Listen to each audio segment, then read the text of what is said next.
the best time to address those are before you get your first paycheck. Because somehow once you start getting money, that money disappears. And we used to live on so little money in the PhD, and somehow we survived, and now we make 3, 4, 5 times as much, and we still don't have enough. So you do have to make a few decisions.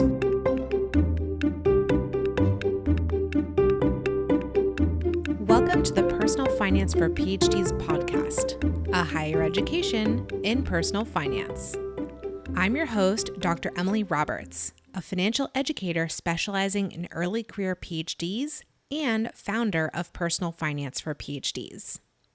This podcast is for PhDs and PhDs-to-be who want to explore the hidden curriculum of finances to learn the best practices for money management, career advancement, and advocacy for yourself and others.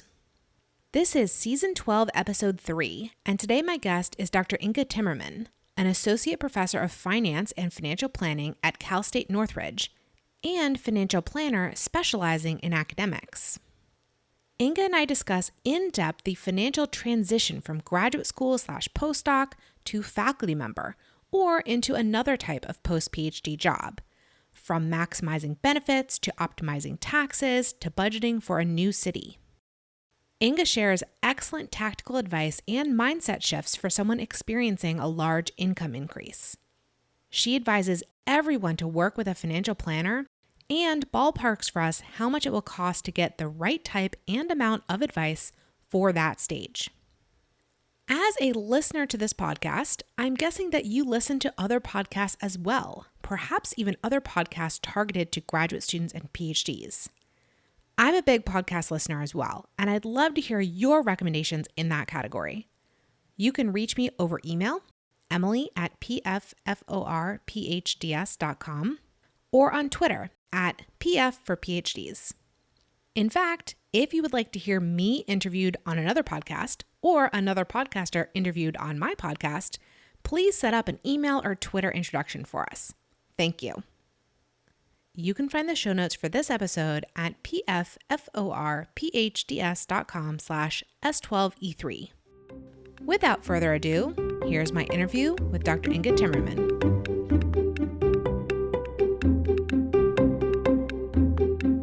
I am so excited to share today's interview with you. We have on the podcast today Dr. Inga Timmerman. She is an associate professor of finance and financial planning at Cal State Northridge, and she is also a financial planner. And she has a PhD herself, so she's like triply qualified to be on the podcast. So Inga, it's such a delight to have you. Would you please give the audience a little bit more background about yourself, your education, your career? Very happy to be here, Emily, and thanks for having me here. So I had a real job out of college at 22. I used to work 80, 90-hour weeks and discovered pretty fast that a career in the corporate finance and investment banking is not really what I want to do in life long term. I did it for about 5 years. And then the school where I did my undergrad called me and said, "Hey, do you teach for us? Do you have an MBA?" Like, "Yeah, I do." "Okay, come and teach a few classes." And I really, really liked it. But I realized that to really make a living out of being a professor, you need to get a PhD. So when I was 27, I quit my job. I looked at all the PhD programs. I got into it.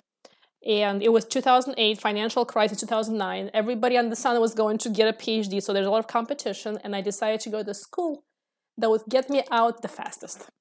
Because I was like, every year I'm not working, I'm losing like a whole bunch of money. So we got to get out of it here. So I went to Florida Atlantic University in South Florida, in Boca Raton. And I did my PhD there. And then afterwards, my first placement was as an assistant professor at Oregon State University.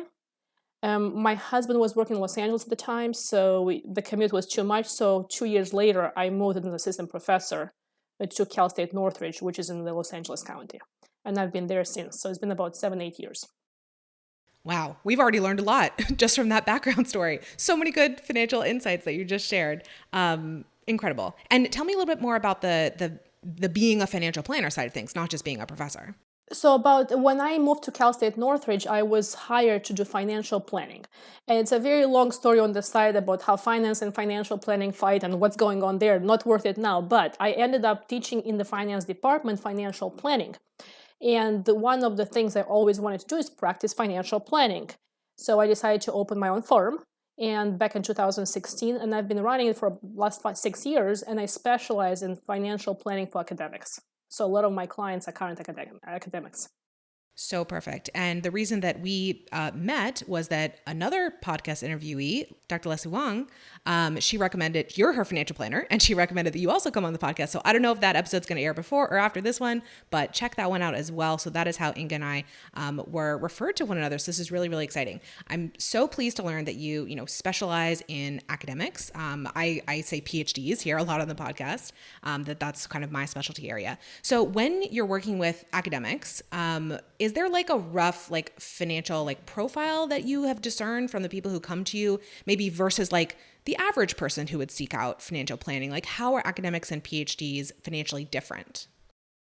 Well, there are two different types of academics who come to me. The ones who are about to graduate and are getting their first job. And for some of them, they're going from like $20,000 to $150,000. It's a huge jump in income. And they're like, what am I going to do with all this money? What do I do? So that's really a good point to come. The other ones are people who've been around for a while and they accumulate enough assets, or they have a lot of complicated situations to solve. And they're just coming, okay, tell me, am I okay to retire? Am I okay here, what I'm doing? So these are the two big buckets. And you do want to go to somebody who actually understands your lifestyle and what's going on, because when you go from assistant to associate, there will be a bunch of money coming in. There'll be some decisions to be made. When you first get your job, a lot of the systems are still on the dual pension versus 403b type, and you have to make the decision. And once you miss it, there's no going back in most cases. So there are a few very specific things associated with academics. I think it's important to find somebody who actually knows those. The second part of it is that I'm always willing to provide you all kinds of advice you didn't ask me about outside finances, like you should move to a different place because your life would be better and cheaper if you do that. So I think it's easier for me to work with people just like me, which happens to be somebody who is in their 40s, has a few kids, and just try and go through the financial academic life path. I love that you mentioned in particular those two sort of time points when it really makes sense to seek out financial planning, that like I'm about to start my high earning career and want to make sure I'm set up to go forward in the right way. But also you get to see people and the decisions they've made, right? And the accumulation of those decisions by that point. So I'm sure that your younger clients are benefiting from you working with your older clients as well to sort of steer them in the right way. So you mentioned you yourself have been through like this massive income decrease to go to graduate school, and then a massive, we hope, income increase coming out of graduate school, and that's something you advise, PhDs and people entering academia as with a full-time job on. So like when you're looking at people in that transition from graduate student or postdoc into like a professorship, have you seen any like money mindset issues commonly in those people that you'd like to tell our audience more about, like what they are and maybe how to address them?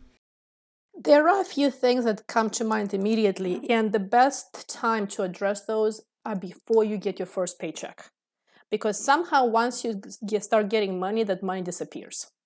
And we used to live on so little money in the PhD, and somehow we survived, and now we make 3, 4, 5 times as much, and we still don't have enough. So you do have to make a few decisions. And I think the one most important decision you can make is sit down and do a budget before you show up to work. You know how much you're going to be making. You know approximately what's going to happen. So figure out how much money is left after all the bills are going to be paid and where that money is going to go. I'm not sure if you're familiar with the YNAB budgeting software, because they always tell you that every dollar has a job. Like there should be no floating money there. Everything should be allocated before you start. If you do a really good budget and you stick to it, you should have a very comfortable lifestyle. All the decisions will be just fine. And if you do this for 25 years, you will be okay. That's really the one big thing that I tell people. The other one that is really worth mentioning is the housing situation. We go into these jobs not knowing, are we going to get tenure? Are we not going to get tenure? What's going to happen? Am I going to like it? And it really should be more about, is this a good cash flow house to buy or not, regardless what happens to me? If I go, like when I went to Oregon, I didn't know if I was going to be there for a long time. I realized really fast I won't, but I still bought a house because I knew that the duplex can rent for an extra $1,000 over my mortgage. So even if I leave, it's a good financial decision. When you show up in Los Angeles and a condo is $1 million, not so much. So you really have to think about, is this a decision good for my long-term financial implications? Or am I just buying a house because now I have to buy a house, I moved somewhere else? those are two big things I would definitely consider before starting the job. I'd like to stay on this like real estate question a little bit more because I've become much more interested in real estate since I bought my first house at the age of like, how old am I? At the age of 35 last year, in the height of the market craziness. We bought in a high cost of living area. So like I've kind of been through this recently and it makes me very interested in this. So like what I really like about what you said is that I read this book in the last year called The First Time Home Buyer, The Complete Guide to Avoiding Rookie Mistakes. And in there, they have this really interesting sort of way of approaching the decision about real estate, which is what you just mentioned, is what are my exit strategies of this house or whatever kind of property? And do they make financial sense? So like, yes, I'm going to live in this house. It's going to be my primary residence, or maybe we can even talk about house hacking, but it's probably going to be your primary residence. But when you are exiting this house, whether that's you sell it or you keep it as a rental or, that's, I guess that's it. You go to another area of the country or whatever. Like, is it going to be an okay financial decision at that point? Does it still make sense? So that's a little bit like what you were saying, right? And I think the added element to what you were just saying is that when you're looking at your first like appointment and you're going to be there for you don't know how long, could be a few years, could be a lot of years. At what point, I guess, if you decide that you do want to stay, like not for you, you left that first position relatively rapidly, but if you do want to stay, like, oh yeah, I can see myself having my full career here. Does it make sense to buy then, even if like the cash flow is not going to be good? Ooh, so this goes outside of money and now into our personal things we have going on in our heads. Some people are totally fine being renters. And in some markets, like a San Francisco, Los Angeles market, it is perfectly fine to be a tenant for the whole life. You can always go and buy another vacation home, an investment property somewhere else. You don't have to just have one place. But other people cannot sleep at night when they know that I'm throwing money away into the wind and it's rent. So for those people, it's not really about the cash flow, but about can I sleep at night? And it is okay, totally okay to make decisions that are not based on dollars, as long as you're aware what you're getting into. I personally try to avoid that because I was like, oh, I just wasted some money. I can just take that cash and I can put it invested and don't do anything and make 9% somewhere else. But if you're going to buy a house and you really want this house because that's your dream, it is totally okay to buy it, even if it doesn't make sense. Yeah, I definitely think you're describing me with the house purchase that I just mentioned. I'm always saying like, this is more of a lifestyle decision than like a financial decision. Like, yeah, it's okay financially, but really it's because I want like stability in my life. Like I want to know I have this house, I'm going to be living here. I know what school my kids are going to go to, that whole thing. So yeah, it's much more of like a peace of mind and stability thing for me. I mean, to give you a perspective, I have 3 houses now in 3 different places. The latest one I bought last week. So at the height of the height. Because it made sense. Yeah, congratulations on your new acquisition. Okay, any other like mindset stuff you want to talk about in this, transition into the first post-PhD full-time job? Spend some time on your benefits, because when you go to a university job, it usually comes with a really good package. And some people tell me, yeah, I made my choice in 30 minutes. 30 minutes, I spent 70 hours on my benefits. Like trying to understand them, to see how to optimize them, what you can get to pay less in taxes. And if you're not really sure how to do it, find somebody who will do it for you for $500. Pay somebody 2 hours of work and do it, because you're going to make so much more money if you take advantage of what's offered to you. Can you give us a couple examples of some of those benefits that people might not be aware of? Like even the choice of having a dependent care spending account, healthcare spending account. So if you have kids and they go to daycare, you have some expenses for them, like it should be a no-brainer. We're going to max out the $5,000 because we are going to probably save a third of that in taxes. But people are like, well, I don't really have the cash to pay for it. You're still paying for daycare. You just have to pay less if you do it through the dependent care spending account. Yeah, good example. And that applies for everybody, even outside of academia, if they have that kind of benefit through their work. Okay, so again, talking about this like point, you're like launching your career post-PhD. What are some financial goals that people at that stage might want to be considering? We already talked about real estate. We don't have to go over that. What are some other financial goals? Kids and kids' education, if you have kids. And a lot of it comes with where they're going to go to college, where they're going to go to school. That's also a decision that needs to be made. I would say that's less important than your retirement. Retirement should go on top of that. And retirement is really a big decision, because if you do it right and you do it from the very beginning, you'll just have to work so much less when you're 65 years old. What you can save at 35 to 45 is like saving 30 years later down the line. So please make sure, not just saving a little bit, but trying to figure out how to max out that 403b, or how to take advantage of your pension, how to make the optimal decision for that. That's another one. And then the third one actually comes before you even get a job, as you're deciding. In some cases, obviously, you have one offer and a job is better than no job. But if you have a few different offers to decide, or if later in life you want to move to a different place, it's not just about the base pay. There is so much more to think about in terms of where you live, the state income taxes, what else you can negotiate that makes a huge difference in the financial package. I want to stay on the retirement goal for a second. Do you often end up saying to your clients, try to max out that 403b? Like, is that something that comes out of your mouth? Yep, that is like the number one thing. There are a few exceptions in some cases. Obviously, the emergency fund in general will come before, but with a few exceptions where people are not, they have other things going on where the 403b is irrelevant. I cannot think of a better thing both for taxes and retirement than maxing it out. I was also thinking about like that goal of maxing out. So like for a personal example, when my husband and I first finished our PhDs and like our incomes are starting to increase, but they're not like, I don't know, as high as they are now, for example, multiple years later, we at first were not, even though we were like really good retirement savers, we were not trying to max out because we had like this real estate purchase goal and we had, other things going on. And so we sort of set like a percentage of our income. It was 20% that we wanted to save. And then after we ended up buying our house, which I've already mentioned so many times, then we were like, okay, this is our year. We can finally max out. We can finally like pull out all the stops, like try to max out as much as we can. So for us, we were trying to balance a few different goals, but yeah, so maxing out didn't happen immediately. It was a few years down the line for us. And that's very typical because once you want a house and you have kids, there's a lot of competing priorities. So not in every case you're going to max out, but even if you start at 5% this year and every year you go by 1%, eventually max it out.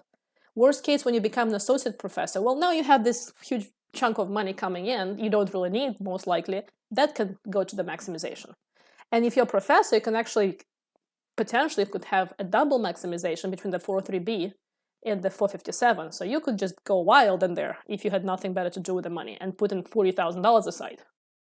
Yeah, the amount that you can stash away when you have both a 403b and a 457 is like really a startling amount of money. It's very impressive if you could manage to do all of that. Emily here for a brief interlude. Would you like to learn directly from me on a personal finance topic, such as goal setting, investing, frugality, increasing income, or student loans, each tailored specifically for graduate students and postdocs? I offer seminars and workshops on these topics and more in a variety of formats, and I'm now booking for the 2022-2023 academic year. If you would like to bring my content to your institution, would you please recommend me as a speaker to your university, graduate school, graduate student association, or postdoc office? My seminars are usually slated as professional development or personal wellness. Ask the potential host to go to pfforphds.com/speaking or simply email me at emily@pfforphds.com to start the process. I really appreciate these recommendations, which are the best way for me to start a conversation with a potential host. The paid work I do with universities and institutions enables me to keep producing this podcast and all my other free resources. Thank you in advance if you decide to issue a recommendation. Now back to our interview. So the third kind of decision that you mentioned is if you had, competing offers, ideal scenario, and you get to choose where to live. I end up talking about this a lot at like the grad student level with like, okay, you need to make sure that your stipend is going to actually like pay for your life in XYZ city that you've never lived in before. Like, how do you kind of assess that? So are there any, what are the considerations for someone at that stage in deciding where to live? And I want to also throw in something you told me before the interview, which is that you do not live in California. You have moved elsewhere and are working remotely. So what are the things that go into that decision when we're talking about geographic arbitrage? The two big things are cost of living, buying or renting a place, and the state income tax. So it really comes down to that. So for example, when COVID hit and everything went online, I moved from Los Angeles to Florida, and I'm still here commuting to LA once a week to teach my class because the price of the tickets and what I need to do is still so much lower than the cost of living I'm giving up and some of the income being shielded from the California state income tax, which is very expensive. So as you're making these two decisions, think about $1 in Los Angeles is like having $2 in Florida. And nobody's going to double your salary to go to Los Angeles. So you really have to think about that and decide, okay, if I really don't care that much about a specific location, and I have a Boise, Idaho, and some North Carolina, like which one makes more financial sense when it comes to buying a house or renting, plus the state income tax? Yeah, that's really, really good to think about. We touched on this a little bit in a previous interview with Dr. Amanda back in, I don't know, season 1 or season 2. Listeners can look that up if they're interested. But she said kind of the same thing. Like she was looking at multiple different academic offers and saying, wow, they're not adjusted that much based on the cost of living. It made a lot more sense. She wanted to live in the Midwest anyway, so that made a lot of sense for her to accept that kind of offer, both lifestyle and financial decision in that case. So yeah, that's really interesting to hear that your offers might not be too different. And it's the same thing actually with grad student stipends. Yes, they generally will hopefully pay more in high cost of living areas, but it's not as much as it would be to make up the real difference between those low cost of living and high cost of living areas.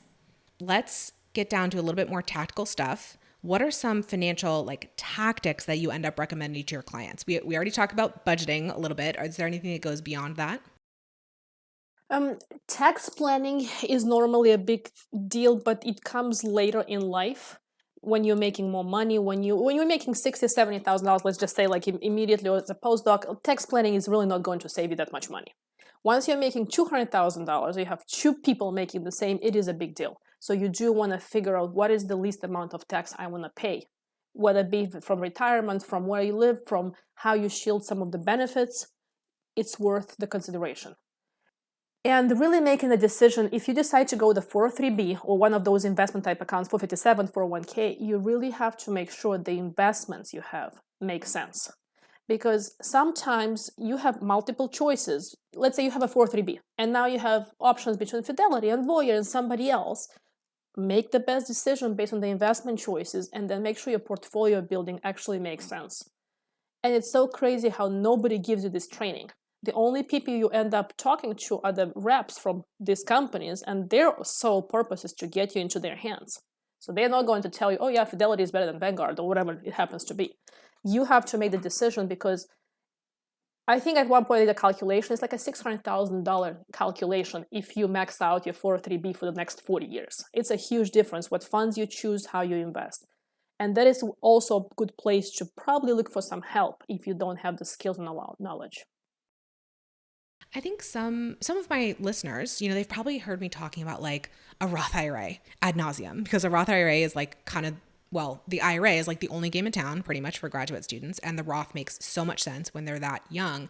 But as you mentioned, tax optimization and tax planning, as your income starts to increase, I'm learning that it makes a lot more sense, of course, to use traditional versions of these accounts in many cases. What I'm literally working with right now with my financial planner is on asset location. So what's going to be in the traditional accounts, what's going to be in the Roth accounts, what's going to be in the taxable brokerage. She's figuring all that stuff out for us, because it can get pretty complicated at that point. In the end, you have to have all three. You have to have some Roth money, you have to have some traditional and some of the brokerage if you want to, when you're old, trying to take money out to make the most sense of it. So I'm a big fan of the Roth IRA. If you can do it and you're not maxed out and you have, do it. But putting $6,000 in a Roth is not going to be enough for retirement. You'll have to do more than that. And even at work, you have an option between a Roth versus traditional 403B, for example. How do you make the choice? It needs to be thought through, because that's a huge implication down the line. So let's assume that somebody listening is not going to work with you or another type of financial planner at this crucial point that we're talking about when they're deciding on their benefits. Can you give them any other pointers about how to make these decisions that are general rules of thumb or that most people would be able to apply? Okay, so the first decision, if you have a pension versus a 403B type account, because a lot of the systems do, if you see yourself staying in the system, investing and being there for the long term, take the pension. It's normally a better deal. If you think this is a 2 to 5 year deal, take the 403B. It comes down to that. And if you're not sure, take the pension, because you can always convert the money later on and take it with you. For the 403B type accounts, investment accounts, a Roth versus traditional, I have rule of thumbs. Again, disclosure, they don't always work, but if you're making less than $80,000, the Roth is the way to go. You're not getting killed by taxes. Most likely you're going to end up with more taxes down the line. So take the Roth. Over 120, that's for single, so double it for married. Maybe traditional make more sense depending how much you itemize, how much deductions you have. And between 80 and 120 is a very gray area. Once you're at the point where you make 250 plus and you have plenty of money and you're thinking, well, now I need to have a 403B and a 457, then you can do a little bit of both. But in the beginning, if you're making the typical 150 salary for a lot of the majors, the traditional IRA, the traditional 403B usually makes more sense. Yes, thank you so much for that general landscape of how one's financial life may play out in this respect. Are there any financial challenges or financial opportunities that academics have that are not commonly discussed in personal finance circles, like the wider personal finance community or financial planning community? I think the job change is a little stickier or harder to change. Like a lot of the clients I work with who are not academics, to them, like, oh yeah, somebody offered me $15 more, I'm taking a new job, I'm jumping ship, and because there's always that kind of mentality. Academics don't really think about money as much as they should. And I understand that some of them really never been exposed to it, never thought about this, and they may have a PhD that has nothing to do with money. But at the end of the day, I feel like it's extremely important to think about this, because no matter what you do in life, you still gotta do all these things. You still gotta buy a house, you still have to optimize your money. So think about potentially changing your job. Even though you might have tenure, even though life seems okay, can you make your situation better if you were to go somewhere else, or if you're going to go in the job market again? You'll never get as much money as you do when you go in the job market again and again. Like your current job may offer you a match once or twice, may give you some more money, but the only real way to jump in pay once you're a full professor is to go somewhere else. So think about leaving or getting a new job, even though you've been here for maybe 15, 20 years. Wow, I didn't realize that academia was so, I guess, similar to the private sector in that respect, in that you need to change employers to really make massive salary jumps. I have heard of the tactic of like getting another offer and then negotiating your current one with your hopeful intention is to stay. But it sounds like what you just said is that it might work a little bit, but not as much. Yeah, and I have clients who do that very successfully. Like somebody brought two different offers in the last 5 years, and they matched the offer, but now they told her, we're done here. A third offer is not going to get matched, and she can get so much more in the open market. So depending where you are and how happy, and then again, if you're super happy and your life is awesome, and who cares about the money? If you want to stay where you stay, you do not have to do it. But if you're okay with moving and thinking about money a little bit more, then there is nothing wrong giving up your tenure and starting somewhere else. Since we've been mentioning so much in this interview, talking about like financial planners, sometimes people come to me with like, what is the type of financial planner or financial advisor I should seek out? And we've also talked about like the timing of seeking out that kind of advice. Can you give maybe people who are like finishing up grad school soon or finishing up their postdoc soon some sort of reference point on like how much is it going to cost them to work with someone like you, like to make a comprehensive plan, or how does the pricing work? Because I'm sure when they haven't started that, when they haven't gotten that first paycheck from the new job, they're still counting their pennies, and this may be a concern and a barrier for them to working with someone at a crucial point in their career. So this should not be a barrier. Find somebody who wants to help you, and then you can pay them a little bit later. There's always arrangements to be made. So I would not stop myself for looking for one. There are different types of plans. Some planners charge even hourly. Some do these quick start or focus plans. Like I do those. We focus on 2-3 big areas, and I charge $1,500 for them. So it's a limited engagement for 2-3 months to get you through the most important things. A full financial plan will probably cost you between $2,000 and $5,000. I charge $300 a month for 12 months. So it's a 1-year engagement, so we get through everything. But I've seen prices, it's typical between $2,000 and $5,000. I don't know if it's worth for you to have a full financial plan to start with. If you've been a PhD student, now you just have a few questions about the work benefits, a focus plan is probably the way to go. And those will range between $500 and $2,000, depending who you go to. When you're looking for a planner, XYPN is my favorite place to go, and make sure, because everybody there is a CFP and everybody is fee only. And there's a lot of debate about fiduciaries. No, not everybody is a fiduciary who tells you they are. So fee only is my requirement, which means that only the clients can pay you. Nobody else can pay you. And a CFP with probably 5 years experience. Otherwise, these problems are pretty typical unless you have something very specialized that needs to be discussed, almost everybody there can help you. I'm really glad you mentioned that. So I just independently, Inga and I did not plan this, but I also went through XY Planning Network to find my planner. Oh, really? Yes, absolutely. Because I know that everybody in the network is a CFP. My planner, I made sure that she's not being compensated by anybody else. She's, we have the, fee model where like we paid upfront a little bit for like an accelerated plan. And then we also have like a monthly subscription. So it's sort of a combo of those two to work together for 1 year. So like, yes. So I totally like co-sign what Inga just said. And this is a great place to find someone who is willing to work with you and is going to be competent to do so. What I like about the XY Planning Network is that you can search for all kinds of different like special scenarios that you might be encountering. So I really wanted someone who was going to help me specifically on tax planning and tax advising as like our main like focus. So that's what I kind of look for. And also people who are familiar with like self-employment and all that stuff, because that's what I am. But if you had other things going on in your life, you're an academic or you're in the military or you're receiving an inheritance or whatever. There's a lot of different, types of people who specialize in different things. You can easily find them through the search tools in that network, which I really And they have over 1,000 advisors now.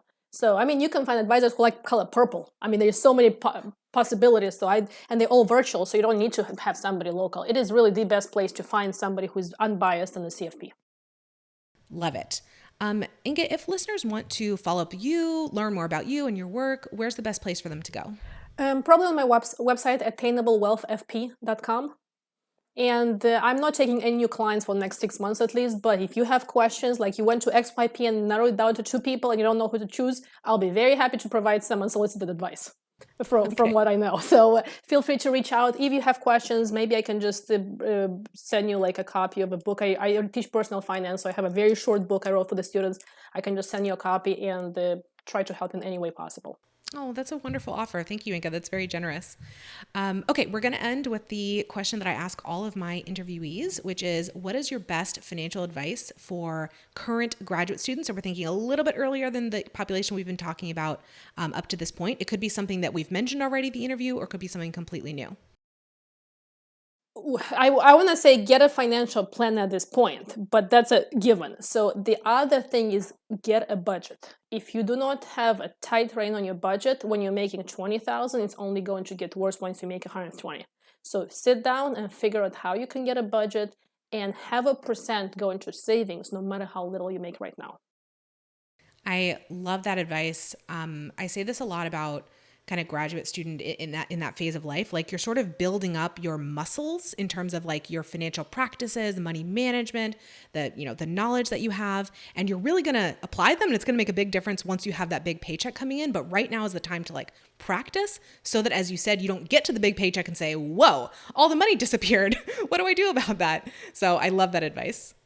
Well, Inga, it's been wonderful to talk with you. Thank you so much for volunteering to come on to the podcast, and I'm really glad to have met you. Same here.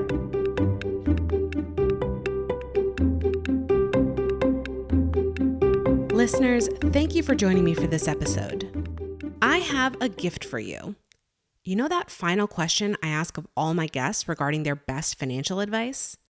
I have collected short summaries of all the answers ever given on the podcast into a document that is updated with each new episode release. You can gain access to it by registering for my mailing list at pfforphds.com/advice. Would you like to access transcripts or videos of each episode? I link the show notes for each episode from pfforphds.com/podcast. See you in the next episode, and remember, you don't have to have a PhD to succeed with personal finance, but it helps.